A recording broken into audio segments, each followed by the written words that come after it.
So in this video, I'm going to show you how to create a teacher account on Socrative and how to create a pre-prepared quiz. So one of the first things you're going to do is you're going to go over to the website named t.socrative.com, T as in teacher. The next thing you're going to do is you're going to click on Create Account. When you go under Create Account, it's going to ask you for your email address and your password. That could be your work email or your personal email. I've already gone ahead and created an account, so what I'm going to do is I'm going to log in with my credentials. The important thing to remember is that after you create your account as the teacher, you will always go to t.socrative.com to access your teacher account. The students use m as in mother.socrative.com. So I'm going to click on Login. So one of the first things I'd like you to pay attention to is the room number over here. This is your personal room number which you're going to be giving to your students whenever you use this tool, and it never changes. So it's really linked to your account. So whenever the students go to Socrative, that's the room number they have to remember. In this video, what I want to do is create a simple quiz. So I'm going to do that, and I'm preparing this quiz in advance of my class. So in order to do that, I'm going to go over here where it says Create, Edit, and Import Quizzes. So I'm going to click on Manage Quizzes. The next thing I want to do is I want to click on Create a Quiz. You want to give a name to your quiz. And over here is a sharing feature.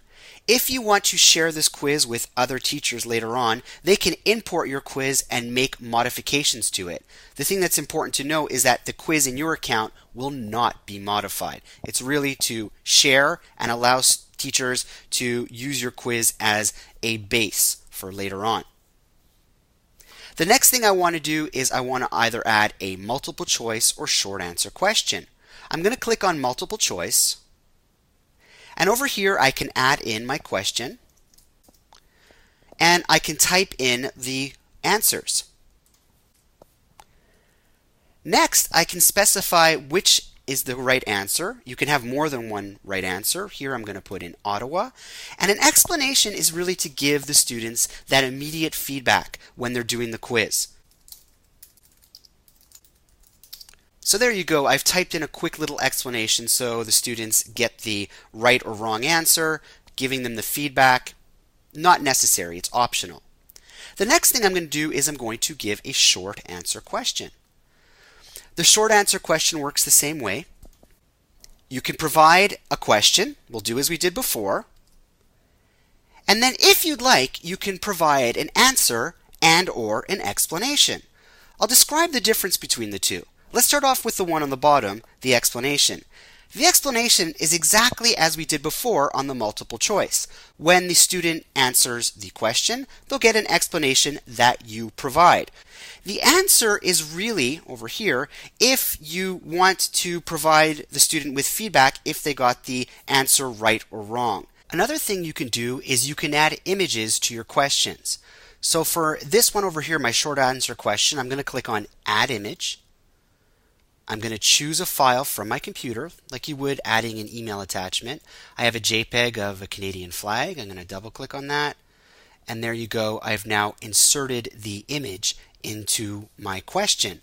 The thing that's important is that you cannot insert an image on the answers. You can only insert an image for the actual question. I don't want to use an image here, so I'm just going to click on Remove Image. All right. So then when I am done, what I'm going to do is I'm going to click on Save down here. And it's going to say you've created a quiz. You can share this quiz by sharing this number. So I'm going to click on Continue. And now we have our quiz. Now, the important thing to know is after you create a quiz, it will not be anonymous. By default, any quiz you create, it will ask the students for their first name and last name. So in this case here, I want this quiz to be anonymous. I want to take the pressure off my students. So what I'm going to do over here, it says Edit Quizzes in your account. Over here I have a drop-down menu. I'm going to choose Avi Test number 2. That's the quiz I just created with you guys. I click on Edit Quiz. Okay, so notice we're in the exact same quiz as before, But now this little question got added. It always does this. So what I'm going to do is I want to exit out. I want to delete it. So I just click on the little red X over here, and now that question is gone. If I want to change the order of the questions, for example, I want my short answer question first, I can just click on this little arrow over here, and bloop, it just moves it right over there. Once I save the changes, there you go. We're good to go.